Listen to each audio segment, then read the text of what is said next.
Kita masuk ke topik hari ini, mengembangkan masalah menjadi sebuah pembelajaran berbasis proyek. Wah, menarik banget. Gimana sih dari suatu masalah yang kita punya, kita bisa kembangin ini jadi pembelajaran yang berbasis proyek. Untuk speaker pada hari ini, udah ada di sini bersama kita, Ibu Inneke Elizabeth, SKG MKom. Bu Inneke saat ini bekerja sebagai pengajar sains dan mat di Karunia Global School Jambi, WD, serta menjabat sebagai Head of Science Department dan Exam Coordinator. Nah, selain aktif mengajar di sekolah, Bu Inneke juga terlibat memberikan pelatihan dasar-dasar bioinformatika bagi guru-guru IPA secara daring. Jadi ini Bu Inneke tuh guru IPA banget, tapi nggak usah khawatir, karena nanti di workshopnya bakal ada disebutin soal materi IPS. Ibu Inneke-nya udah siap banget nih. Nah, selain itu, di tahun 2021, beliau sempat terpilih sebagai salah satu nomini dalam Ki Hajar Dewantara Award 3, yaitu adalah sebuah kompetisi guru-guru IPA se-Asia Tenggara, dan menjadi salah satu fasilitator dalam program penggerak. Pokoknya keren banget speaker kita kali ini, Ibu Inneke. Nah, mungkin langsung aja, Ibu Inneke-nya udah ada di sini. Halo Bu Inneke. Halo, selamat siang Halo. Bapak Ibu, juga Kak Astrid. Siang Ibu. Gimana Bu? Udah siap buat bawain materinya? Iya, siap. Oke, kalau gitu boleh Bu, silakan dimulai materinya. Oke, baik.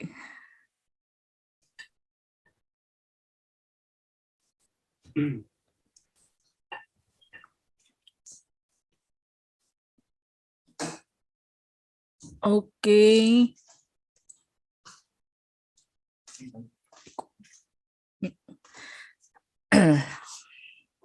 Sebentar. Oke, Bapak Ibu semua, selamat siang. Hari ini saya ingin memperkenalkan diri dulu. Nama saya Inneke Elizabeth, saya pengajar sains dan matematika, Head of the Science Department, dan juga Exam Coordinator di Karunia Global School Jambi. Nah, seperti yang tadi juga sudah disebutkan oleh Kak Astrid, bahwa saya adalah salah satu nomini dari Ki Hajar Dewantara Award ketiga tahun 2021. Karena kebetulan sampai tahun ini belum ada Ki Hajar Dewantara Award keempat, jadi masih berlaku gitu. Kemudian saya juga sebagai narasumber program penggerak angkatan ketiga. Riwayat pekerjaan, sebelum saya bergabung di Karunia Global School, saya tercatat sebagai training coordinator di Tanoto Foundation di Jakarta. Saya juga pernah menjabat sebagai Head of Science di Equal Bright School Bandung, STEM teacher di Guangdong Sunde Daseng School, Foshan, China. Pendidikan saya peroleh untuk magister, sisi formasi di SMIK Likmi Bandung, serta untuk S1 dari FKG Unpad. Oke, kita langsung ke materi ya Bapak Ibu. Oke, pada saat saya mengajar selama hampir 20 tahun, saya menyadari bahwa banyak sekali siswa di tahun-tahun sekarang ini terutama kurang menguasai dalam hal literasi. Jadi kalau mereka kita berikan soal cerita atau word problem, biasanya mereka langsung loncat. Begitu ketemu kalimat pertama, mereka langsung loncat ke kalimat terakhir. Pada saat ada instruksi ataupun pertanyaan yang diharuskan mereka analisa, mereka gagal paham. Itu sering kali saya temukan. Sehingga saya pikir siswa-siswa ini mungkin perlu latihan lebih banyak dalam hal menganalisa sebuah soal cerita dan juga menemukan solusinya seperti apa. Dan tentunya ini bisa diperoleh dari masalah-masalah yang sedang tren di masyarakat. Dan siswa juga harus dibiasakan untuk membaca. Karena bagaimanapun juga pada saat mereka terjun ke dunia perkuliahan, membaca itu adalah suatu kegiatan yang utama. Itu temuan saya. Saya tidak tahu apakah Bapak Ibu juga menemukan hal yang sama. Nah, kemudian saya juga mengamati bahwa guru-guru banyak sekali terjebak dalam usaha menyelesaikan materi atau menyelesaikan kurikulum. Bapak Ibu, ini juga terjadi pada saya sepanjang saya mengajar, terutama pada saat di tahun-tahun awal. saya terburu-buru untuk menyelesaikan sebuah serial materi dan melupakan apakah siswa saya sudah benar-benar memahami sebuah konsep atau belum. Nah, akibatnya siswa saya jadi semakin kurang menguasai, terutama tidak terlatih dalam hal literasi. Itu yang saya temukan. Sehingga kemudian saya juga lihat temuan lain bahwa beberapa siswa yang saya ajar itu adalah siswa yang potensial. Siswa Indonesia itu sebetulnya di tengah keterbatasan mereka, itu adalah siswa-siswa yang kreatif. Saya pernah mengajar di kota yang baru dibangun oleh pemerintah China, yaitu kota Foshan. Mungkin Bapak Ibu pernah tahu yang namanya Bruce Lee, Ip Man. Nah, mereka berdua itu kampung halamannya di Foshan. Nah, di Foshan ini ada sebuah sekolah internasional di mana saya pernah mengajar, dan saya perhatikan dari hanya 7 orang siswa Indonesia, mereka semuanya mampu mengatasi keterbatasan dalam hal finansial, sehingga mereka lebih kreatif. Ini saya sajikan foto di mana siswa saya dulu berhasil memenangkan lomba lokal, bukan lomba internasional ya. Jadi lomba regional itu antar 3 provinsi, yaitu Fujian, Guangdong, kemudian Guangxi, dan ada satu lagi kalau tidak salah namanya Henan. Nah, kami sempat membuat desain jembatan sepanjang 1,2 meter, dan 3 orang ini berhasil memperoleh penghargaan, tapi sampai situ saja. Kemudian kalau Bapak Ibu lihat foto di bawah, itu salah satu siswa saya yang kedua paling kanan, dia memperoleh bronze medal atau medali perunggu di lomba Life Science Internasional di Turki. Dari situ saya mengamati bahwa siswa Indonesia itu punya potensi besar, tapi bagaimana sih kita sebagai guru mengasah potensi itu hingga muncul ke permukaan? Itu kan pertanyaan yang sebetulnya layak untuk ditanyakan kepada kita sendiri sebagai pengajar. Nah, karena itu saya mencoba mengembangkan masalah yang terjadi di sekitar kita menjadi sebuah pembelajaran berbasis proyek. Nah, mengapa sih harus pembelajaran berbasis proyek? Karena sebetulnya banyak sekali benefit yang bisa diambil dari pembelajaran proyek. Antara lain, dengan mengadakan pembelajaran proyek, kita menciptakan pembelajaran yang menyenangkan bagi siswa-siswa. Tentu siswa juga akan merasa bahwa pembelajaran kita itu sebetulnya lebih bermakna daripada hanya kita menyajikan pembelajaran klasikal yang bersifat ceramah. Kemudian bisa meningkatkan rasa keingintahuan yang lebih pada siswa setelah mereka mengerjakan sesuatu, atau pada saat mereka mengerjakan sesuatu. Sama kan dengan kita, pada saat kita mengerjakan sesuatu, biasanya timbul banyak sekali pertanyaan. Nah, saya yakin di pemikiran para siswa juga demikian.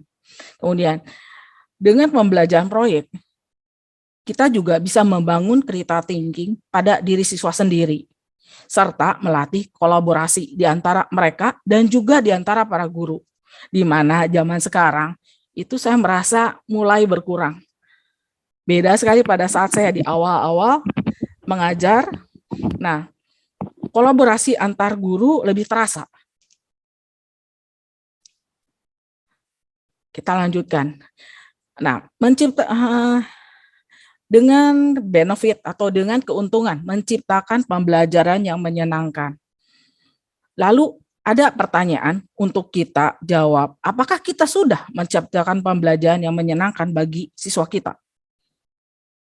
Kemudian dengan pembelajaran lebih bermakna, apakah pembelajaran kita sudah bermakna bagi mereka?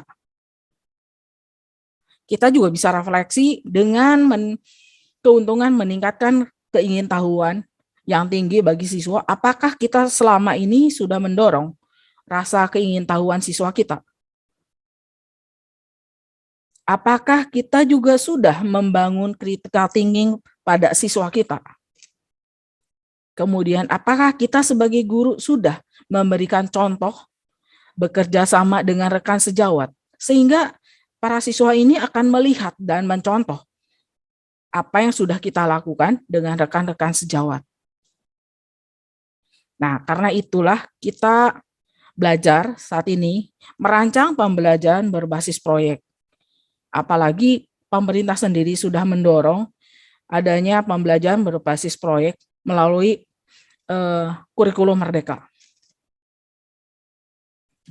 Apa sih yang harus kita perhatikan sebelum membuat pembelajaran berbasis proyek? Bapak Ibu, karena pembelajaran berbasis proyek ini sedang ngetren di mana-mana, ya paling tidak di Indonesia ya. Dengan dorongan dari pemerintah melalui kurikulum Merdeka, juga bagi sekolah-sekolah yang menerapkan dual kurikulum seperti kurikulum nasional dengan kurikulum IB, itu juga mendorong pembelajaran berbasis proyek. Karena itu selayaknya kita juga mulai waspada, mulai menggali, mulai cari tahu apa sih pembelajaran berbasis proyek itu. Ada banyak hal yang harus kita persiapkan sebetulnya dalam mempersiapkan pembelajaran berbasis proyek itu sendiri. Bukan hanya proyeknya, tapi dari diri kita dan juga dari pihak sekolah. Antara lain, kita harus pertama kali harus mengetahui apa sih kelebihan dan kekurangan sekolah.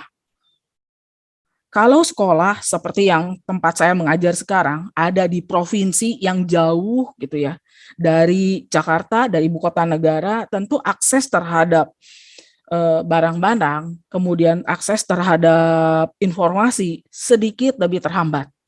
Nah, itu harus kita ketahui dan kita harus mensiasati hal itu. Kemudian juga jaringan internet seringkali di daerah di kota saya ini di Jambi itu tidak stabil, tiba-tiba listrik mati gitu. Nah, itu juga harus kita ketahui. Itu merupakan kekurangan, tapi kita bisa mencari solusinya. Tapi selain banyak kekurangan, tentu daerah kita juga punya berbagai kelebihan. Kalau Bapak Ibu fokus terhadap sekolah, jangan lupa bahwa sekolah ini terletak di sebuah area atau sebuah daerah. Bapak Ibu selayaknya juga mengetahui kelebihan area atau daerah di mana sekolah Bapak Ibu berada. Yang kedua adalah percaya akan kemampuan rekan sejawat dalam hal menangani siswa dan menangani proyek. Ini penting sekali karena sebagai guru seringkali kita melupakan arti kerjasama. Bukan hanya bekerja dalam waktu dan saat yang sama, tapi kita harus melakukan komunikasi, melakukan banyak diskusi. Untuk melakukan keduanya, komunikasi dan diskusi, hal yang pertama, yang paling krusial adalah percaya akan kemampuan rekan kerja dalam hal menangani siswa dan menangani proyek. Kenapa saya katakan demikian? Saya seringkali melihat beberapa rekan guru itu tidak mempercayai rekan yang lainnya, sehingga bisa dengan mudah mengambil alih. Itu sebaiknya ditahan dulu gitu, karena apapun reaksi kita, apapun respon kita di depan siswa, siswa akan melihat dan mencontoh itu. Nah, kemudian adalah kita pahami kurikulum apa yang dijalankan oleh sekolah. Nah, dengan 3 modal ini, baru kita mempersiapkan atau merancang sebuah pembelajaran berbasis proyek. Tentu ada berbagai tahapan yang dipersiapkan. Kita mulai masuk ke proyek itu sendiri. Jika ide ini berasal dari Bapak atau Ibu, beberapa rekan guru yang dulu berada di bawah Tanoto Foundation, biasanya mereka ini kesulitan untuk mengemukakan ide. Mungkin tidak terbiasa atau bagaimana. Nah, jika ide-ide ini berasal dari Bapak Ibu sendiri, bukan dari pimpinan, maka yang pertama kita lakukan adalah diskusi dengan kepala sekolah dan kurikulum. Apa saja sih yang harus kita diskusikan? Yang pertama kita tanyakan kesiapan sekolah. Kita harus konfirmasi, benarkah kesiapan sekolah ada di hal-hal seperti yang kita kemukakan? Yang kedua, kita tanyakan, apakah kepala sekolah dan kurikulum menyetujui tema besar yang kita usulkan? Yang ketiga adalah mencari dukungan dari atasan. Mengapa sih dukungan dari atasan ini sangat penting untuk kita dapatkan? Jika ide proyek ini berasal dari Bapak Ibu, untuk bernegosiasi dengan rekan kerja, Bapak Ibu membutuhkan dukungan atasan, terutama untuk memperkuat kerjasama antara Bapak Ibu dengan rekan kerja. Semuanya bermuara agar proyek yang Bapak Ibu tangani di kemudian hari akan sukses. Kita lanjut ya.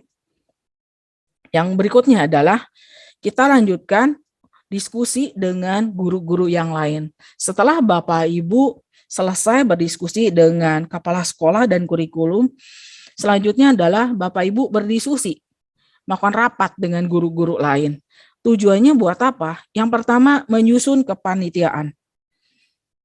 Kepanitiaan itu penting karena biasanya dalam project based learning itu adalah sebuah proyek besar. Tidak bisa kita selesaikan hanya kita sendiri dengan para siswa.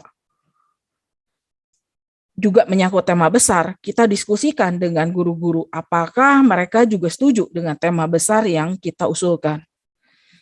Yang berikutnya adalah berapa lama alokasi waktu yang dibutuhkan. Apakah cukup dengan sekian hari? Apakah cukup dengan 3 minggu, 6 minggu, atau mungkin 3 bulan? Ya, selanjutnya adalah kita menentukan standar kualitas. Seperti yang kita tahu bahwa Bapak Ibu yang mengajar dalam bidang yang berbeda tentu memiliki perbedaan dalam hal menentukan standar kualitas. Nah, dalam rapat ini sebaiknya dibicarakan agar standar antar mata pelajaran tidak terlalu jauh. Supaya apa? Ya, supaya hasil yang Bapak Ibu berikan kepada siswa itu dapat dipertanggungjawabkan. Sehingga ya untuk negatifnya lah, siswa itu tidak bisa membandingkan antara Bapak Ibu dengan rekan Bapak Ibu. Manakala Bapak Ibu yang mengajar IPA dan matematika biasanya ditakuti oleh mereka. Karena guru-guru IPA dan matematika itu cenderung pelit nilai, boleh dibilang seperti itu. Nah, mereka tentu akan berburu proyek-proyek yang cenderung ke arah IPS atau bahasa untuk mendapatkan nilai yang lebih mudah. Nah, jangan sampai hal itu terjadi. Karena itu, dalam rapat ini, itu adalah wajib Bapak Ibu membicarakan atau mendiskusikan masalah standar kualitas agar disepakati bersama. Nah, kemudian juga diskusikan juga asesmen umum. Asesmen umum itu asesmen akhir. Seperti apa yang Bapak Ibu semua dengan guru-guru lain kehendaki. Apakah mau dalam bentuk panel atau misalnya hanya observasi. Kemudian juga jangan lupa Bapak Ibu menekankan prinsip zero accident.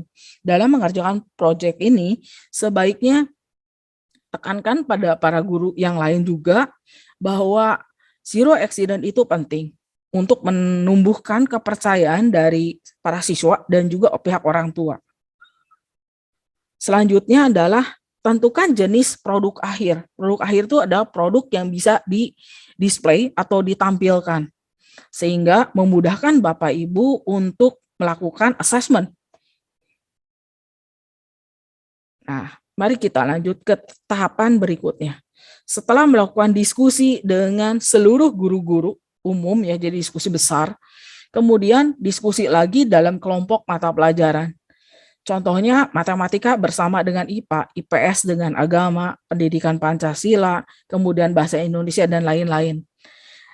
Untuk sekolah saya itu lebih mudah karena kami biasanya diskusi di dalam departemen.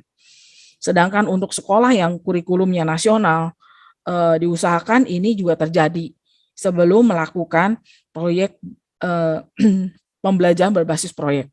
Tujuan dalam diskusi ini adalah menentukan tujuan pembelajaran tiap kelompok mata pelajaran. Kemudian menentukan aspek penilaian yang lebih spesifik masuk ke dalam rubrik. Dan aspek penilaian ini harus diketahui oleh siswa. Nah, karena aspek penilaian sudah di bagian pada siswa, juga kita sekalian membuat rubrik penilaian. Kita juga tentukan topik kecil, alur aktivitas, dan SOP bagi siswa. Jadi yang harus siswa ketahui adalah aspek penilaian. Kalau bisa ada rubrik penilaian yang mereka ketahui kalau bisa, tapi kalau tidak aspek penilaian sudah cukup. Kemudian alur aktivitas supaya siswa tahu kapan sih deadline yang dikehendaki untuk mereka selesaikan tahap-tahapan proyek mereka. Membuat SOP dan menentukan guru piket. Guru piket itu maksudnya adalah guru yang bertugas mengawasi. Karena tadi kan kita sepakat bahwa selama proyek ini berlangsung, ada prinsip zero accident. Nah, dengan adanya guru-guru yang bertugas mengawasi secara bergantian, maka prinsip itu bisa mulus dilaksanakan. Kita lanjut. Jika persiapan dalam melakukan proyek sudah selesai, nah kita masuk ke pengelolaan proyek.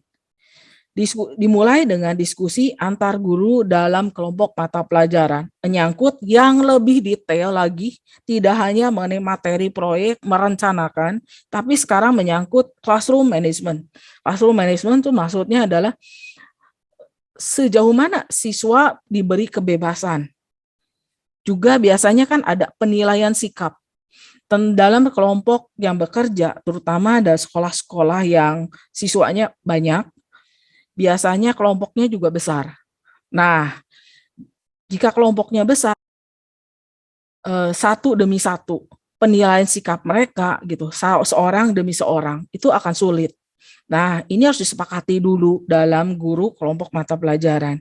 Sampai mana sih seorang siswa ini dianggap bekerja atau sudah berpartisipasi. Kan tentu tidak semua siswa bekerja secara merata. Ada yang rajin, ada yang asal gitu. Nah, batasan mana sih siswa yang bersikap asal-asalan ini bisa kita tegur atau bisa kita ingatkan. Kemudian juga mengingatkan guru mana yang akan bertugas. Hari apa, jam berapa gitu. Kemudian diskusi progres kelompok tiap minggu. Biasanya pada saat saya dulu mengelola proyek, itu ada laporan tiap minggu. Jadi tiap kelompok yang saya tangani, proyek yang saya tangani, biasanya saya cek sampai mana.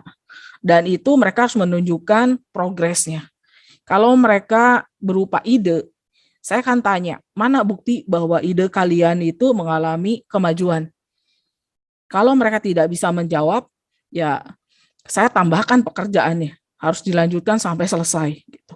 Supaya apa? Supaya kita kan sudah susah payah ya sampai sejauh ini, sampai pengelolaan proyek ada satu kelompok yang gagal, itu artinya kita kurang bisa mengelola proyek siswa tadi. Nah, selanjutnya juga kita diskusikan masalah yang timbul selama minggu itu. Kemudian ingat juga terhadap prinsip kepercayaan total terhadap kolega guru. Maksudnya seperti ini Bapak Ibu. Dalam hal kedisiplinan mungkin prinsip kita berbeda dengan rekan kerja. Nah, selama rekan kerja kita bertugas, biarkanlah dia bertugas gitu. Jangan interupsi. Tunjukkan bahwa kita mempercayai beliau juga di depan para siswa gitu. Jangan katakan bahwa bapak ini atau ibu ini harusnya begini. Jangan. Tunjukkan bahwa kita juga percaya kepada rekan kerja kita. Itu akan menimbulkan hubungan yang lebih baik pada saat kita bekerja sama di kemudian hari. Nah, jika proyek sudah selesai, tentu kita menuju ke assessment proyek. Ini dilakukan terbuka di depan semua guru yang terutama yang terlibat. Biasanya bisa dalam bentuk panel atau tanya jawab. Nah, prinsipnya adalah tanyakan konsep dalam proyek yang berkaitan dengan konsep yang sudah dipelajari di kelas. Kadang-kala Bapak Ibu, kita suka terjebak untuk menanyakan konsep proyeknya, bukan konsep yang siswa sudah pelajari di kelas. Nah, seringkali konsep dalam proyek yang mereka kerjakan belum tentu mereka sudah dapatkan. Nah, konsep yang belum mereka dapatkan secara teori di kelas sebaiknya tidak ditanyakan. Boleh ditanyakan, tapi tidak dimasukkan ke dalam penilaian. Gitu. Mengapa sebaiknya tidak dilakukan? Karena jika Bapak Ibu tergoda untuk menanyakan, siswa Bapak Ibu akan kapok dan merasa motivasinya turun untuk mengerjakan proyek di waktu-waktu yang akan datang. Nah, ada beberapa pertanyaan yang biasanya saya tanyakan berkaitan dengan implementasi teori di kelas. Sekolah saya yang lama itu menerapkan pertanyaannya harus bersifat critical thinking.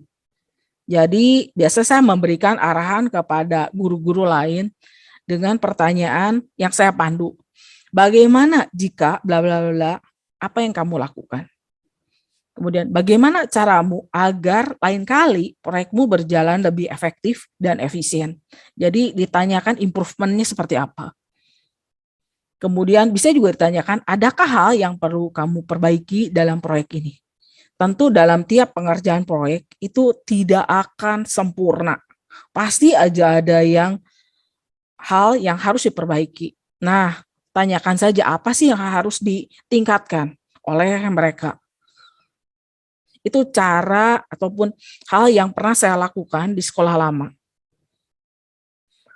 Setelah proyek selesai, diskusi tingkat kelompok mata pelajaran untuk menentukan standar penilaian. Biasanya pada saat proyek selesai, kita sudah melakukan atau kita sudah memiliki penilaian. Penilaian itu biasanya sih mirip-mirip di dalam kelompok mata pelajaran. Tapi akan berbeda pada saat kita tanyakan pada kelompok mata pelajaran yang lain. Gitu.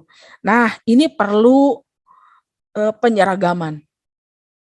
Jadi kita memerlukan diskusi tingkat kelompok mata pelajaran dulu. Kalau sudah sepakat, kalau sudah hampir, ya boleh bilang hampir seragam, kita baru lanjutkan diskusi tingkat sekolah. Laporkan hasil asesmen kepada kepala sekolah dan kurikulum dulu untuk membicarakan karya siswa ini harus diberikan panggung untuk pameran. Mengapa? Karena pameran ini dalam pameran ini siswa merasa karya mereka dihargai oleh sekolah. Buat mereka tentu bangga kalau karya mereka dipamerkan. Nah, itu juga bisa merupakan promosi untuk sekolah dan juga kalau untuk kita sebagai guru, kita bisa bawa project based learning ini sebagai bahan untuk lomba antar guru.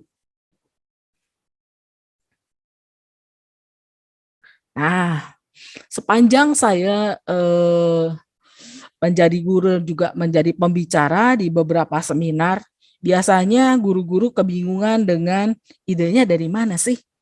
Gitu. Oke, di sini saya akan mengemukakan pengalaman saya dalam memberikan project based learning pada siswa-siswa saya di sekolah-sekolah lama dan juga di Karunia Global School. Nah, ide atau tema proyek bisa berasal dari masalah di dalam kota atau daerah, masalah di sekolah, masalah yang tren secara global seperti misalnya peningkatan suhu global atau bertepatan dengan hari tertentu atau ditentukan oleh sekolah atau pemerintah melalui proyek penguatan profil pelajar Pancasila seperti yang ada di kurikulum Merdeka. Jadi Bapak Ibu bisa bebas menentukan masalah tema atau ide apa saja. Kadang kalau saya sendiri, saya pernah punya pengalaman memberikan ide ini karena siswa saya melanggar. Jadi atas dasar pelanggaran itu saya buat jadi ide proyek. Nanti saya akan ceritakan. Contoh yang sudah saya lakukan adalah ini. Ini yang barusan saya sebut. Jadi di kelas saya ada 5 orang siswa tertangkap basah bermain game saat pelajaran saya. Tahun 2014 saya mengajar biologi sebetulnya. Tapi jujur aja, sebagai guru kita kan jengkel ya Ibu, Bapak Ibu. Kalau siswa kita kedapatan main game di depan mata lagi. Nah, saya panggil kelima anak ini. Daripada saya marahi, tentu mereka akan sembunyi-sembunyi, merasa tertantang untuk main game lagi dengan mungkin game yang lebih dahsyat gitu. Nah, saya tanya-tanya, ternyata mereka itu tidak suka pelajaran sejarah. Ya, mereka curhat begitulah. Nah, jadi saya bilang, oke, kalian berlima, saya beri tugas membuat game. Saya tentukan tema besarnya. Mereka boleh pilih antara Kerajaan Sriwijaya, Kerajaan Majapahit, atau Kerajaan Singosari. Karena 3 kerajaan ini yang pernah menjadi kerajaan besar di Indonesia. Mereka boleh pilih. Dan mereka memilih Kerajaan Singasari. Kenapa? Karena menurut mereka, wah, Miss, banyak perangnya, seru, katanya. Ya sudah. Jadi karena mereka memilih perang yang ada di Kerajaan Singasari, maka mereka memilihnya adalah Perang Ganter, yaitu sebuah perang antara pasukan Ken Arok dan Kertajaya di Kediri. Yang saat itu Ken Arok masih menjabat sebagai kepala kecamatan. Kemudian menaklukkan Raja Kertajaya sehingga dia bertahta kemudian sebagai raja di Singosari gitu. Nah, yang Bapak Ibu lihat gambarnya sebelah kanan itu pernah saya kirim. Jadi saya minta mereka laporkan dalam bentuk poster, kemudian saya kirim ke sebuah lomba dan hasilnya anak-anak ini mendapatkan juara 3 lomba computer science tingkat Jawa Barat. Itu sampingan. Kenapa saya kirimkan, Bapak Ibu, saya guru yang tidak mau rugi. Jadi sekali jalan saya harus mendapatkan hasil yang maksimal. Ya antara lain adalah ini. Itu contoh ide. Selanjutnya, ini bukan ide saya. Jadi saya jujur saja, ini salah satu ide dari kolega saya, yaitu guru matematika. Asal idenya salah satu siswa. Ini kalau Bapak Ibu lihat ada yang siswa perempuan ini, yang paling kiri yang sedang memegang medali. Nah, dia saat itu sedang tertarik dengan keunikan masyarakat Baduy. Kenapa dia sangat tertarik? Saya juga tidak tahu. Nah, siswa lain, kalau Bapak Ibu lihat di foto yang bawah, ada foto anak laki-laki dengan seragam SMP. Nah, anak perempuan yang tadi saya sebut, siswa kelas 7, sedangkan anak laki-laki ini siswa sama kelas 7 yang mau naik ke kelas 8. Gitu. Nah, yang laki-laki ini sangat cemerlang dalam matematika, tapi kemampuan komunikasinya rendah. Sehingga orang tuanya cemas, sering curhat ke saya, dan juga ke wali kelasnya. Orang tuanya ingin mendorong anaknya untuk lebih komunikatif.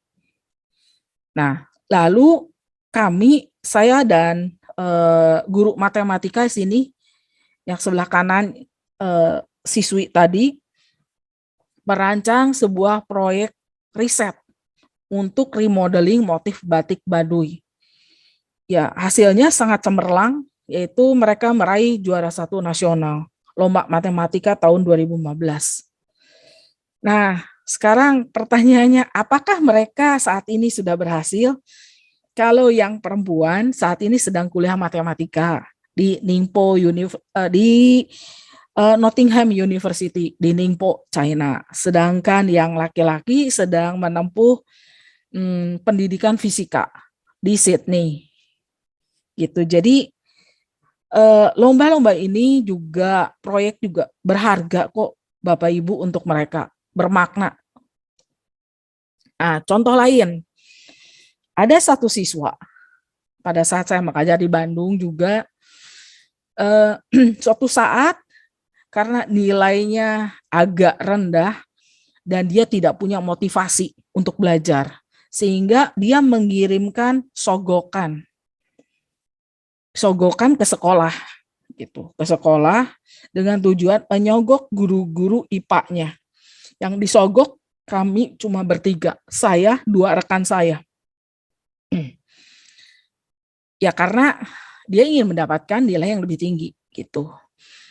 Karena dia memberikan sogokan berupa makanan, maka itu kami jadikan ide, kami kembalikan ke siswa tadi berupa tugas. Anak ini diminta membuat proyek riset tentang nasi goreng. Dilihat dari segi fisika, kimia, dan biologinya. Hasilnya, jujur saja, ini tidak memuaskan. Ya karena memang siswanya kurang termotivasi untuk belajar. Tapi ini juga bisa jadi ide di mana Bapak Ibu bisa memberikan ide kembali kepada siswa. Jadi ide itu bisa dari mana saja. Ada beberapa contoh lain.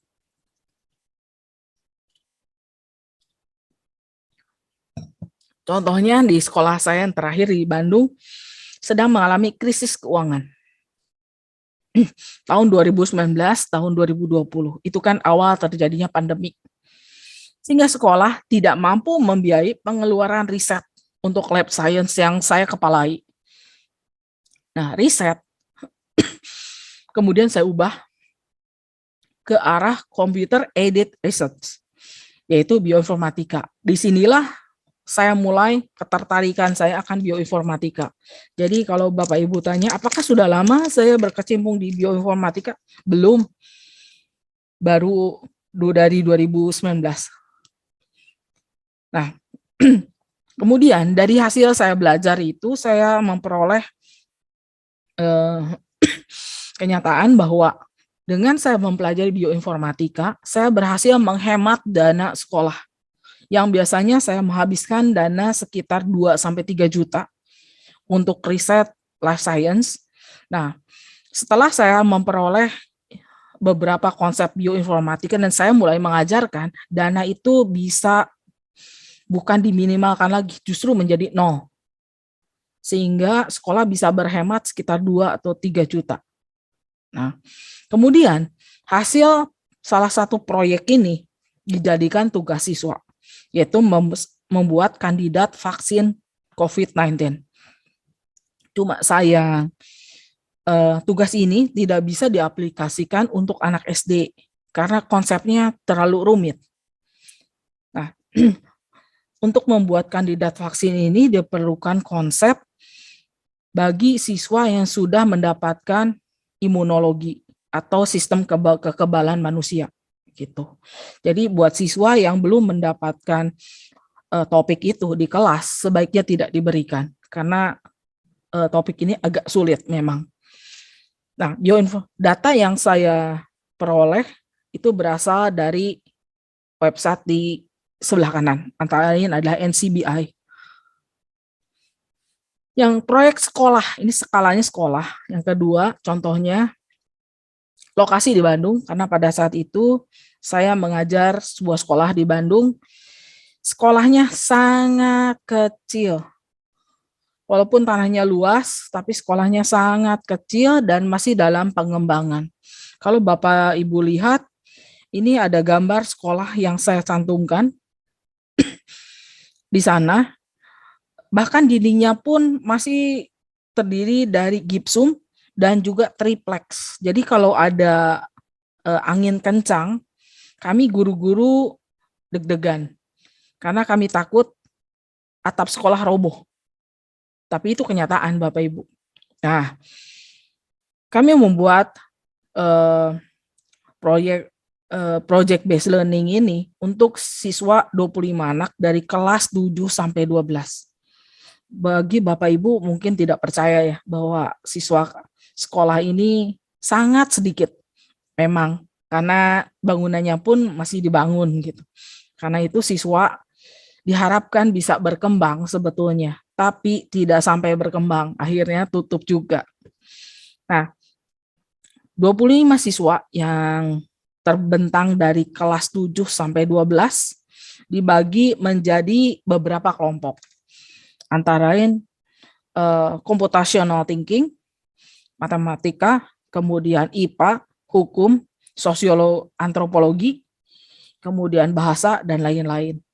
Nah, kurang lebih sekitar 6 sampai 8 topik kita ajukan ke mereka. Kalau salah 8 topik asalnya. Mereka kemudian bisa pilih sesuai keinginan mereka. Durasinya untuk proyek ini 6 minggu. Jadi tiap minggu dilakukan proyek ini berjalan selama 3 jam atau 4 jam pelajaran untuk SMA ya. Tapi yang ikut serta itu dari kelas 7 sampai 12. Selama proyek, semua guru tuh harus siap menjawab pertanyaan siswa. Nah, idenya berasal dari Bandung itu sudah menjadi kota termacet se-Indonesia. Nah, para siswa diharapkan mencari solusi itu dari kenyataan bahwa Bandung itu kota termacet. Oke, maka untuk mempermudah, saya buatkan mind map. Bagaimana mengatasi kemacetan di Bandung. Nah, topik-topik kecil yang terbagi itu bukan buatan saya. Itu adalah dari hasil diskusi para siswa. Jadi setelah siswa kami berdiskusi seluruhnya, lalu dikumpulkan kan ide mereka apa, lalu terbentuklah beberapa subtopik. Contoh matematika dengan mengubah rute lalu lintas di titik paling macet. Kemudian untuk seni dan bahasa Inggris ada rebranding angkot. Jadi mereka menciptakan kampanye untuk naik angkot.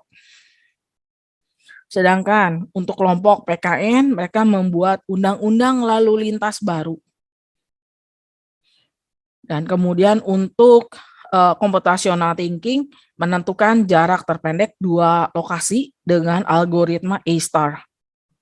Untuk sains mereka diminta untuk menghubungkan kemacetan dengan kadar polusi udara. Nah, ada juga yang mereka diminta untuk melakukan pemodelan dengan mengatur ulang durasi lampu lalu lintas dengan kamera lalu lintas. Nah, ini termasuk ke dalam computational thinking. Itu antara lain. Lalu, mereka buat project itu dan mereka menampilkannya dalam bentuk poster. Ada yang membuat maket, tapi cuma 1. Sayang sekali fotonya sudah terkena virus, jadi saya tidak punya foto untuk bisa ditampilkan pada Bapak Ibu. Cuma saat itu, para siswa kami diminta menampilkan poster dan kemudian dipamerkan kepada publik dalam pameran sekolah. Nah, lalu saya juga pernah membantu seorang rekan di Purwokerto yang mengajar matematika dan sains. Nah, beliau ini bertanya, bagaimana sih membawakan sebuah pembelajaran berbasis proyek yang diangkat dari masalah lokal. Nah, ini antara masalahnya adalah masalah sampah di Purwokerto itu banyak sekali dan tidak teratur. Nah, lalu diangkat menjadi masalah proyek. Lalu saya tanya, kelompok mata pelajaran apa sih yang terlibat? Dan hasil karya siswa ditampilkan dalam bentuk apa? Nah, menurut Bapak Ibu bagaimana? Jika kita ikut menganalisa proyek ini, kelompok mata pelajaran apa yang bisa terlibat untuk kita tawarkan pada siswa?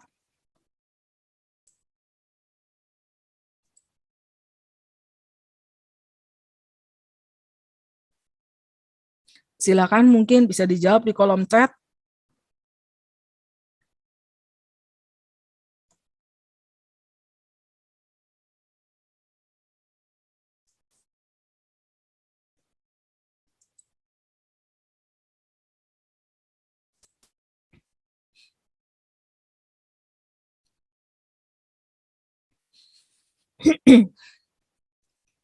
Silakan. Tidak apa-apa, Bapak Ibu, silakan jawab. Yuk, Bapak Ibu, coba-coba aja dulu yang punya jawabannya. Kira-kira kelompok pelajaran apa yang bisa dilibatkan untuk masalah ini? Oh, ini ada yang bilang, Bu, maaf Bu, bisa tolong ulangi pertanyaannya, tadi keputus. Oke, pertanyaannya begini. Ini kan ada sebuah masalah nih. Ini sebetulnya masalah ini pernah saya bawakan untuk melatih beberapa guru di Purwokerto. Nah, masalahnya adalah yang saya sajikan waktu itu, Lebaran sudah dekat, masalah sampah Purwokerto masih darurat. Jadi kesimpulannya, Purwokerto itu masih banyak sampah. Nah, jika kita ingin menyajikan masalah ini, mengangkat masalah ini kepada para siswa, tentu kita akan membuat kelompok-kelompok mata pelajaran. Nah, kira-kira kelompok mata pelajaran apa saja sih yang bisa dilibatkan?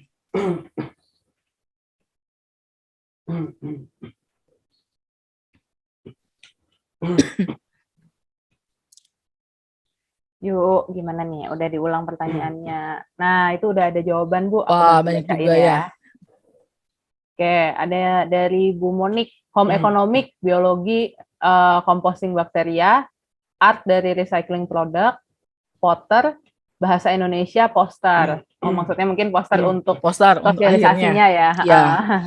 Nah, Oke. kemudian hasil karya siswa bisa ditampilkan dalam bentuk apa?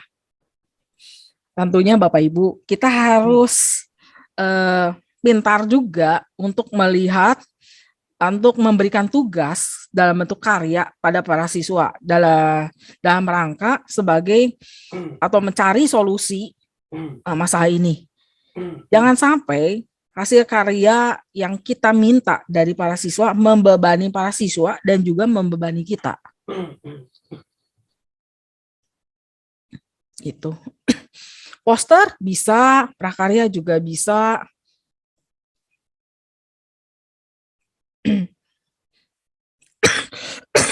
Nah. Oke, nanti pertanyaannya bisa saya ditunda dulu ya Bapak Ibu. Akan saya jawab ada sesi tanya jawab nanti sebentar. Kita lanjutkan dulu. Nah, masalah pemilahan sampah organik. Misalkan untuk SD ini hanya salah satu contoh ya Bapak Ibu. Jadi Bapak Ibu bisa mengembangkan sendiri, mencari sendiri. Cuma saya ingin memberikan contoh biar Bapak Ibu punya wawasan lebih gitu. Bukan berarti saya lebih hebat dari Bapak Ibu loh. Kadang-kala kan kita perlu juga cari tahu, cari wawasan baru. Bahkan untuk saya mengajar mengajar saya panjang pun saya masih perlu ide baru. Karena kita harus berkembang terus-menerus, jangan sampai kalah sama siswa ya. Oke, untuk tingkat SD misalnya, untuk masalah pemilahan sampah organik, kita bisa menugaskan membuat kompos kulit pisang. Nah, berdasarkan yang tadi, yang masalah di Purwokerto gitu ya. Kemudian untuk matematika, misalnya bisa membuat model pemilahan sampah, dihitung dari volumenya. Itu contoh. Kemudian untuk IPS, bisa membuat peraturan pemilahan sampah. Contohnya begini Bapak Ibu. Kalau misalnya di sekolah ada 2 keranjang sampah, yang satu bak sampah untuk organik, yang satu untuk non-organik atau anorganik. Nah, kalau ada siswa yang melanggar, itu hukumannya apa? Contohnya seperti itu. Apakah siswa yang ketahuan melanggar lalu diberikan sanksi? Itu yang membuat peraturan itu bukan sekolah, tapi siswa juga. Nah, kita ajak anak-anak SD untuk belajar membuat peraturan bagi siswa-siswa yang melanggar pada saat pemilahan sampah. Itu contohnya. Nah, untuk bahasa, bisa juga kita ajarkan membuat poster kampanye pengolahan sampah. Misalnya, Jangan membuang makanan yang secara berlebih. Atau misalnya siswa ada yang tidak makan, biasanya kan mereka diberi bekal kan dari rumah. Nah, mereka buang makanannya. Jadi jangan buang makanan yang mereka bawa dari rumah. Misalkan itu kampanye itu. Sedangkan untuk SMP kita untuk mata pelajaran IPA ataupun kelompok mata pelajaran IPA, kita bisa berikan tugas memanfaatkan sampah batok kelapa. Karena umumnya di pasar kan banyak ya Bapak Ibu. Ada pedagang yang jual kelapa, ada pedagang yang menyajikan atau menyiapkan santan. Dan di tempat itu juga mereka memarut kelapa langsung sehingga jadi santan. Nah, hasilnya kan pasti banyak batok kelapa tuh. Nah, kita bisa minta para siswa untuk memikirkan batok kelapa ini dimanfaatkan apa. Contohnya bisa dibakar untuk jadi arang batok kelapa. Itu bisa gitu. Atau mau dijadikan hiasan atau macam-macam. Nah, ini di IPA bisa diberikan tugas seperti itu. Kemudian untuk matematika, kita bisa minta siswa untuk membuat jalur pemilahan sampah. Jadi dari tempat di pasar yang banyak sampahnya, nah kita berikan jalur biru misalnya untuk yang non-organik. Untuk yang organik jalurnya merah. Jadi buat para pedagang yang mau buang sampah harus mengikuti jalur merah misalkan. Nah, bisa seperti itu. Sedangkan untuk IPS dan bahasa Indonesia bisa diminta membuat undang-undang melarang bungkus plastik atau kresek bagi pengunjung pasar. Ini tingkatnya lebih besar daripada sekolah. Kalau yang SD dibuat peraturan bagi siswa yang melanggar, sedang untuk SMP membuat undang-undang yang melarang penggunaan kresek.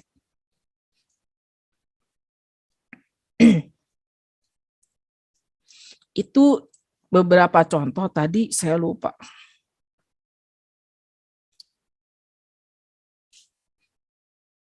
Nah, ini ada yang kelewat. Nah, untuk yang SMA, pemilihan sampah organik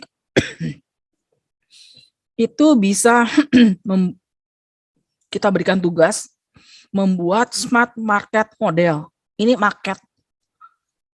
Bagaimana sih kalau mereka diminta membangun pasar tradisional, tapi yang pintar gitu. Nah, pintarnya seperti apa? Itu tergantung siswa sendiri. Apakah nanti mereka mau yang lampunya bisa disesuaikan dengan kondisi sinar matahari, juga bisa. Kemudian untuk matematika, siswa bisa diminta membuat jalur pembuangan sampah agar tidak mengganggu pengunjung. Untuk pasar tradisional, hal yang paling mengganggu adalah bau sampah. Nah, bisa tidak siswa memikirkan desain jalur pembuangan sampah supaya gunungan sampah itu tidak mengganggu dan menjadi bau terhadap pengunjung, sehingga pengunjung pasar akan bertambah. Nah, untuk yang IPS, kalau tadi membuat undang-undang, nah untuk yang SMA bisa mengadakan debat melarang kresek di pasar tradisional tingkat kota. Jadi seluruh pasar tradisional tidak boleh menggunakan kresek. Ini debat, jadi bukan membuat undang-undang. Sedangkan untuk bahasa, bisa membuat poster kampanye pelarangan kresek untuk satu kota. Nah, hasilnya untuk yang SMA bisa ditampilkan dalam bentuk poster atau maket. Karena menurut saya poster itu cukup mudah. Oke, tadi karena ini ada yang kepotong, maka saya kembali ke sini. Oh iya, Bu Inika maaf, Ya. untuk waktunya tinggal 4 menit lagi ya berarti aku ngingetin. Oke. Oke. Oke, lanjutnya adalah integrasi dengan proyek penguatan pelajar Pancasila. Ini saya menampilkan karena mungkin Bapak Ibu sudah tahu juga ada dimensi proyek pelajar Pancasila, ada 6. Saya tidak akan bahas di sini karena saya tidak sedang membahas penguatan profil pelajar Pancasila ya. Jadi beberapa contoh yang Bapak Ibu bisa aplikasikan juga SD. Nanti Bapak Ibu bisa lihat, ini ada beberapa contoh untuk SMP, ini untuk SMA. Oke, Bapak Ibu ada pertanyaan tidak? Silakan. Nah, untuk pertanyaan mungkin tadi ada nih dari Bu Monik, aku bantu sampaikan. Iya, silakan. Selain presentasi, apa aja pilihannya Bu Iren untuk Bu Ineke mungkin ya maksudnya, untuk anak homeschool. Anak saya sudah mulai bosan presentasi mulu. Terus yang kedua sekalian masih sama dari Bu Monik, jadi hasil karyanya pun bisa dibuat level impact scope-nya ya Bu, dari komunitas inti, meluas ke lingkungan sekitar, lalu ke nasional misalnya. Nah, boleh Bu. Betul, jadi untuk scope-nya sendiri, kalau SD biasanya kan lingkup sekitar dia ya, keluarga, rumah. Lalu SD kan 6 level kan, jadi bisa setelah dari lingkungan keluarga atau rumah bisa meningkat ke sekolah. Nah dari sekolah bisa meningkat ke kota atau daerah. Dari situ bisa meningkat ke nasional atau bahkan internasional atau dunia gitu. Itu cukupnya. Nah untuk anak homeschooling, apakah hanya presentasi? Sebetulnya presentasi itu adalah modal yang sangat diperlukan ya Ibu di bidang apapun saat ini gitu. Jadi tekankan kepada anak Ibu bahwa presentasi itu bisa ditingkatkan kesulitannya dengan peragaan, kemudian menjelaskan dengan karya. Jadi dia tidak hanya menjelaskan dengan PowerPoint saja, tapi juga dia harus menyertakan karyanya apa. Dan kemudian kita sebagai guru bisa memancing dengan pertanyaan yang bersifat analytical thinking. Jadi yang menganalisa. Biarkan anak itu memikirkan dahulu baru menjawab. Gitu. Nah, kalau saya perhatikan dalam hal apapun, baik kita sebagai guru, baik kita sebagai orang tua, ataupun kita sebagai pekerja kantoran, selalu ada tahapan menjelaskan. Nah, anak-anak itu harus sadar gitu bahwa zaman sekarang yang namanya presentasi itu salah satu modal hidup. Mungkin kita harus lebih memberi semangat kepada mereka, di mana presentasi itu bisa disajikan dalam bentuk berbagai macam. Tidak hanya secara live, video, tapi kita juga minta dia menyajikan dalam bentuk drama boneka misalnya. Itu kan presentasi juga, cuma gayanya berbeda, lebih ke anak-anak. Itu apakah itu menjawab, Bu? Sepertinya menjawab nih. Dia bilang setuju Bu, presentasi sama dengan life skill. Jadi varian dalam bentuk hasil karyanya yang harus dipresentasikan, sip-sip gitu kata Bu Monik. Baiklah. Oke, mantap. Buat Bapak Ibu guru lagi yang masih ada pertanyaan, boleh ditaruh dulu di chat, tapi mungkin kita akan lanjutin sesi pertanyaannya setelah workshop kali ya Bu. Gimana kalau kita mulai dulu nih workshopnya? Kalau kita mulai sekarang mungkin kita masih ada waktu 30 menit nih Bu. Bu Ineke buat workshopnya. Oke, baik. Kalau gitu kita masuk ke workshop aja. Dalam workshop kali ini, sebentar sebelum breakout room, saya harus briefing dulu nih ke Bapak Ibu. Jadi Bapak Ibu yang mengajar tingkat SD akan bergabung bersama dengan Bapak Ibu yang mengajar di kursus atau les gitulah. Nah, Bapak Ibu yang mengajar tingkat SMP bergabung dengan yang mengajar dengan tingkat SMA, SMK, kemudian MA. Nah, juga bergabung dengan adik-adik yang masih berada di tingkat perkuliahan. Nah, kenapa? Karena materi diskusi jika dicampur antara Bapak Ibu guru yang mengajar di SD ataupun di PAUD dengan SMP SMA itu biasanya lebih tidak nyambung. Gitu. Karena itu saya minta dibedakan seperti itu.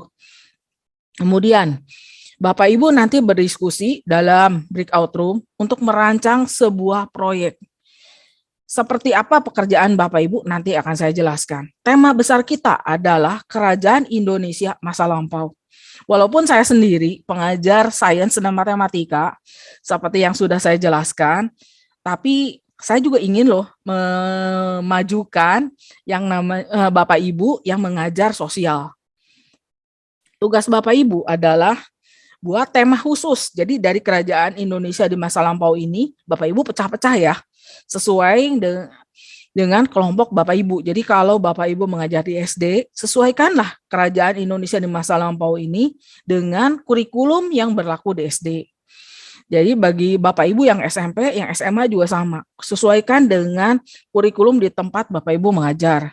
Kemudian dengan menyesuaikan seperti itu, rancang mind map subtopik. Bapak Ibu bisa mengerjakannya di Google, karena itu lebih mudah. Seperti yang tadi saya tunjukkan, itu adalah hasil karya di Google. Google itu memerlukan akun Gmail. Kemudian buat juga tahapan perencanaan seperti yang tadi saya kemukakan di Jamboard. Jadi bagaimana sih tahapan apa sih yang harus Bapak Ibu lakukan sebelum mengelola proyek? Itu perencanaan. Jadi sebelum mengelola proyek, itu yang kedua. Yang ketiga, pada saat Bapak Ibu mengelola proyek, apa sih yang Bapak Ibu lakukan? Tahapannya seperti apa? Pekerjaannya seperti apa? Sehingga akhirnya ada penilaian proyek. Kemudian cantumkan juga produk apa sih yang siswa-siswi akan buat untuk Bapak Ibu nilai. Tidak harus selalu poster ya. Saya kemukakan poster karena buat saya itu yang paling mudah untuk saya dan untuk para siswa saya juga gitu. Nah, ini saya harap Bapak Ibu bisa berdiskusi bersama di breakout room selama 30 menit. Tapi jika belum selesai nanti kita bicarakan mengenai waktunya. Sekian mungkin. Silakan Bapak Ibu atau Kak Astrid jika ada penjelasan sebelumnya. Oke, oh mungkin Bu, aku bantu ini sedikit ya, karena kita lihat dari jumlah pesertanya sekarang, kayaknya yang mahasiswa sama SMP, SMA banyak banget, jadi mungkin yang mahasiswa kita gabung ke SD kali ya Bu, Boleh, supaya boleh. lebih Ya, seimbang. iya. Oke, sip-sip. Ini udah ada breakout room-nya Bapak Ibu, jadi bisa diklik untuk join breakout room-nya sesuai dengan judul. Jadi kalau Bapak Ibu merupakan guru SD ataupun masih mahasiswa, bisa gabung ke breakout room SD atau mahasiswa, SD dan mahasiswa. Nah, untuk SMP, SMA, SMK, MA, dan sebagainya bisa gabung ke grup satunya yang ada tulisannya SMP, SMA, SMK, DLL. Apabila ada kendala, boleh langsung chat ya. Nanti akan dibantu sama panitianya.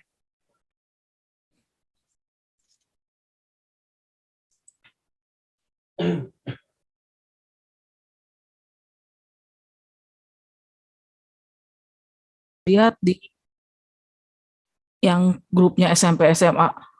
Mm-mm. Kalau enggak, ya udah yang dari SMP SMA aja kali ya yang presentasi. Yang SD tadi bekas siswa saya terganggu di VPN. Kan dia harus pakai VPN. Iya iya benar sih benar. Ya udah nggak apa-apa. Soalnya kan emang mayoritasnya juga yang ikut dari SMP, SMA, SMK gitu ya. Oke lah, mereka suruh kembali aja ke main room. Oke, ini harusnya udah balik ke main room semua sih Bu. Jadi bisa Oh, udah. dilihat. Oke. Di sini soalnya masih ada grup. Iya, tapi Oh, breakout room-nya not started. oke. Oke, Bapak Ibu yang dari grupnya SMA bisa presentasi mungkin singkat aja. Kira-kira sejauh mana sih tadi hasil diskusi Bapak Ibu?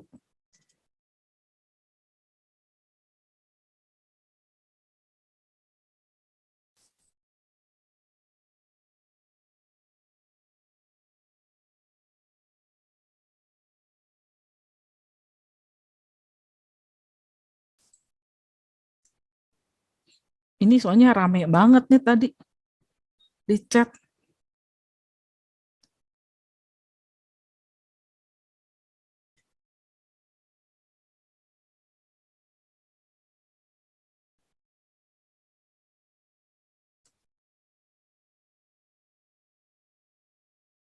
Nah, mungkin kita langsung coba tunjuk aja kali ya, Bu. Iya, boleh. Ini Kak Bu Monik Ruslan nih, atau bisa. bisa Bu tuh. Ayo Bu Moni, Kak Ruslan Monik, atau Kak Lisa. ayo Bu Monik. Bu Monik aja katanya. Yuk Bu Monik mau Yuk, nggak? Bu Monik yuk. Ya udah Cerita yuk, aja.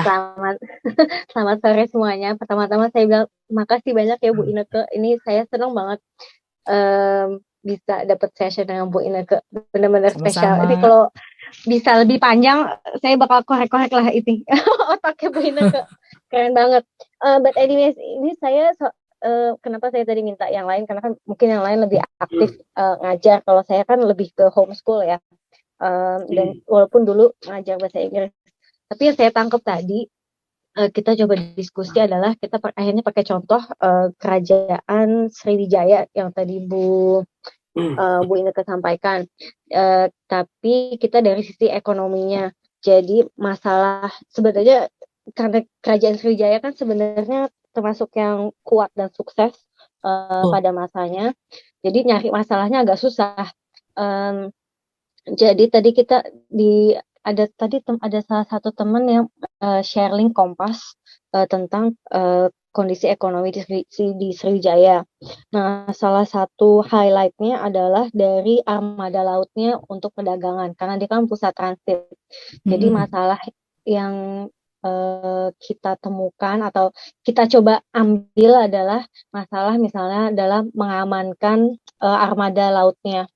Nah, untuk itu problemnya. Nah, untuk I guess pertanyaannya adalah bagaimana kerajaan bisa mendesain kapalnya supaya aman dari serangan bajak laut misalnya kayak gitu, atau aman dari kondisi laut yang korosif dan penuh dengan badai.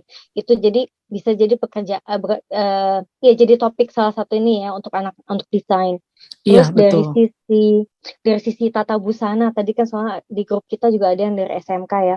Iya, Untuk iya. tata busana bisa desain seragam para pelautnya atau misalnya armada kerajaan yang di kapal supaya desainnya praktis. Jadi misalnya cepat kering, banyak pocket atau dari bahan yang gampang ditemukan, apalah itu. Jadi itu salah satunya. Terus yang terakhir tadi apa ya?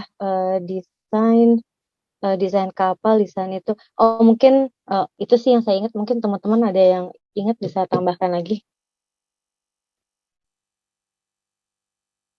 Boleh nimbrung kok teman-temannya Bu Monik. Ini Pak Ruslan bilang bisa tambahkan sistem navigasi zaman saat itu katanya. Kemudian apalagi ya tadi. Ini karena diskusinya tadi saya lihat cukup seru gitu di bagian SMP SMA. Nah, Bapak Ibu seperti yang Ibu Moni kemukakan tadi ya, itu kan hanya permulaan gitu. Jadi dari topik kerajaan Indonesia masa lampau, sebetulnya kita bisa gali, kita juga bisa ajarkan ke siswa, karena sejarah itu ada supaya kita tidak mengulang kesalahan yang sama gitu. Nah, betul kan? Kalau kita perhatikan, dulu kan kita punya nenek moyang yang sebetulnya menguasai area Asia Tenggara, bahkan Asia gitu. Nah, dari situ apa sih yang bisa kita pelajari gitu. Jadi kita juga tidak hanya mengembangkan ilmu sosial aja, tadi juga Ibu Monik juga bilang bahwa ada tata busananya, itu sesuatu yang tidak pernah saya terpikirkan oleh saya gitu. Kemudian juga navigasi dan sebagainya, saya juga nggak pernah kepikir tuh sampai ke sana. Saya cuma ingat, bahwa Sriwijaya itu dulunya masih berbasiskan pertanian gitu. Saya cuma mikirnya adalah, ini kan daerah Sumatera ya, yang saya tahu pada saat saya datang ke Jambi ini, tanahnya itu nggak subur gitu. Zaman dulu gimana sih caranya mereka bertani kalau tanahnya masih gambut? Itu aja sih yang simpelnya gitu. Nah, ini bisa juga kita lemparkan ke siswa. Tentunya kita kasih contoh-contoh, misalnya kalau sudah kita breakdown dari tema besar, contoh-contohnya seperti apa? Sama seperti Bapak Ibu, siswa juga seringkali kekurangan wawasan sehingga mereka bingung. Jadi siswa kita itu bukan bodoh, cuma mereka kurang wawasan, kurang diberi contoh gitu. Sehingga mereka bingung harus memulai dari mana gitu. Nah, sebagai pengajar kita berikan dulu contoh ke mereka. Ini contohnya loh, breakdown-nya seperti ini gitu. Coba kalian kembangkan, misalnya siapa yang mau milih, misalkan ya ekonomi, siapa kan yang mau memilih sejarah, siapa yang mau memilih misalkan biologinya, siapa yang mau memilih matematikanya gitu. Gitu. Jadi pilihan itu kita serahkan ke siswa aja. Cuma topik-topik kecil bisa dimulai dari kita atau dari siswa. Kalau siswanya buntu, ya kita yang pilih, kita yang buatkan topik kecilnya. Tapi mereka yang memilih mau kemana. Kadangkala kita harus memotong beberapa topik karena enggak laku. Biarkan aja. Biarkan. Itu juga terjadi kok di sekolah saya. Jadi kita tidak memaksa daerah situ. Biarkan mereka bekerja sesuai passion mereka gitu. Cuma kita harus ragamkan mengenai kualitas penilaian. Jangan sampai ada yang mudah sekali, jangan ada yang sulit sekali. Itu karena bagi yang mudah sekali dan sulit sekali, dampaknya sama. Di masa yang akan datang, kalau kita mau mengadakan project based learning lagi, siswanya jadi tidak termotivasi. Gitu. Jadi seperti prinsip obat, Bapak Ibu. Kalau obat itu, kalau kita berikan dosis kecil, itu tidak memberikan efek apapun. Tapi kalau kita berikan dosis bom, itu akan membunuh gitu. Nah, selain itu ada pertanyaan lagi nih. Gak apa-apa, Bapak Ibu silakan ditanyakan. Kalau masih ada pertanyaan apapun. Kita masih punya. Yes. Izin Bu. Ya silakan Pak Ruslan. Pak Ruslan kayaknya mau nambahin tuh tadi. Ya. Silakan Pak. Ya. Maaf ini saya baru keingetan dan lagi meeting juga, jadi baru jam 3 udah lewat. Jadi kalau menurut saya sebenarnya challenge-nya besar ya kalau untuk PBL ini. Saya malah kepikiran PBL itu bisa problem based learning, bisa project based learning, atau bisa product based learning gitu loh. Betul cuma Pak. Kita tinggal memilih yang mana, itu yang pertama. Betul. Terus yang kedua, yang menjadi tantangan kita itu adalah bagaimana menggali atau menumbuhkan rasa ingin tahu ya, atau curious itu, termasuk juga dengan berpikir kritis gitu. Karena proyek ini kan perjalanannya cukup panjang ya, artinya dimulai dari mengidentifikasi, merencanakan, membuat planning, itu sebelum kerjasamanya, belum proses pembuatannya. Jadi artinya ya tantangan buat kita sebagai guru juga agak ya kalau dibilang ribet sih enggak, cuman kalau menurut saya kepikirannya itu seru ini kalau dibikin proyek itu seru gitu. Cuman terkadang kita juga ini mau dimulai dari mana ya gitu. Itu juga ya, betul. Hal-hal yang menurut saya ini juga sedang mencoba mengimplementasikan ya, karena saya sedikit mempelajari tentang pembelajaran berdiferensiasi. Jadi saya menawarkan beberapa pilihan kepada mereka. Yuk kita mulai merencanakan. Memang saya kira nanti ke depannya gitu, ketika setiap kita itu sudah mampu melakukan PBL itu, maka tidak perlu lagi dengan yang sifatnya terlalu kaku gitu ya, harus ada ulangan harian, harus ada PR. Itu nggak perlu gitu, karena ada hal yang lebih prinsip dan setiap orang tuh akan memiliki portofolio penilaian masing-masing, itu keunikan masing-masing gitu, dari segi kerjasamanya, dari membuat planningnya. Jadi mungkin nanti sifatnya rubrik ya kali ya, rubriknya itu betul, Pak. Betul, rubrik banyak banget gitu, sangat seru kayaknya membuat itu. Cuman yang sedang ini kalau problem dari saya itu adalah terkadang kan gini ya, mungkin kita perlu jujur kepada diri kita sendiri ya. Terkadang ada beberapa, mungkin di kelas kita membiasakan anak itu silahkan kalian sampaikan apa keinginan kalian pendapatnya sampaikan. Tapi ada di beberapa kelas di mapel yang lain justru memendam itu, anak sedikit bertanya, ada sifatnya kayak agak semi militer, jadi anak tuh ada pendapat yang terpendam. Jadi sifat kritis anak itu agak belum terbentuk banget gitu loh. Jadi itu yang problem yang saya hadapi selama ini sih gitu. Jadi bagaimana guru itu menyiapkan memiliki gudang pertanyaan yang sifatnya pemantik gitu. Jadi setiap anak itu oh ya juga ya, oh benar juga ya, gimana gitu. Terus yang kedua juga memang yang kedua itu adalah digitalisasi. Guru harus melek digital gitu loh. Sekarang bagaimana menghadirkan digital itu yang memang itu lebih dekat kan kepada mereka gitu. Iya, Mungkin kalau iya. dulu kita silakan pergi ke perpustakaan cari bukunya. Sekarang kayaknya nggak kayak gitu lagi gitu loh. Jadi mungkin seperti tadi Jamboard misalnya, oh kayaknya seru nih, atau misalnya pakai media apa lagi yang sifatnya digital, atau sekarang bagaimana mau mengoptimalisasi penggunaan gadget itu supaya bisa all in pembelajaran itu di sana semua gitu. Mungkin itu mungkin ya dari saya tambahannya. Terima kasih Bu. Betul, Pak. Betul, betul sekali. Yang saya tahu sih, saya bukan guru yang apa ya difavoritkan siswa sih sebetulnya, jujur saja gitu. Ya karena itu kan ada kasus-kasus tadi anak-anak main game di kelas saya gitu. Itu kan membuktikan bahwa saya juga bukan guru favorit sekali buat mereka. Nah, kalau misalnya Bapak Ibu menjadi sosok guru yang disiplin, tentunya siswa kurang menyukai. Karena pada usia mereka menyukai kebebasan, tidak ada yang mau diatur gitu. Nah, kalau Bapak Ibu punya karakter yang menerapkan disiplin di kelas, itu tidak salah gitu. Lalu bagaimana sebagai guru dan karakter seperti itu mendekati siswa supaya siswa mulai berani untuk bertanya. Yang pernah saya lakukan adalah saya melakukan pendekatan secara personal. Mungkin tidak terlalu satu demi satu, tapi dua-dua atau per grup. Karena di sekolah lama saya kan sedikit kan jumlah siswanya, jadi satu grup sekitar 3 orang. Nah, kita tanya ke mereka, lakukan atau tanyakan pertanyaan pemantik. Kita sebagai guru perlu latihan juga untuk mencari pertanyaan pemantik, sehingga pertanyaan itu bisa tepat sasaran, tepat menanyakan atau memancing keingintahuan mereka. Itu juga tidak mudah sih, perlu latihan. Jadi dengan diadakannya banyak training untuk para guru ini, kan guru juga jadi bertambah wawasannya. Bisa juga berlatih untuk mengajukan pertanyaan pemantik, belajar untuk membuat pertanyaan pemantik lah untuk diajukan kepada siswa gitu. Karena siswa pendiam belum tentu 100% dosa kita juga. Itu kan dosa guru-guru sebelumnya. Tapi kalau kita terus menggali dosa-dosa pendahulu kita, mau sampai kapan?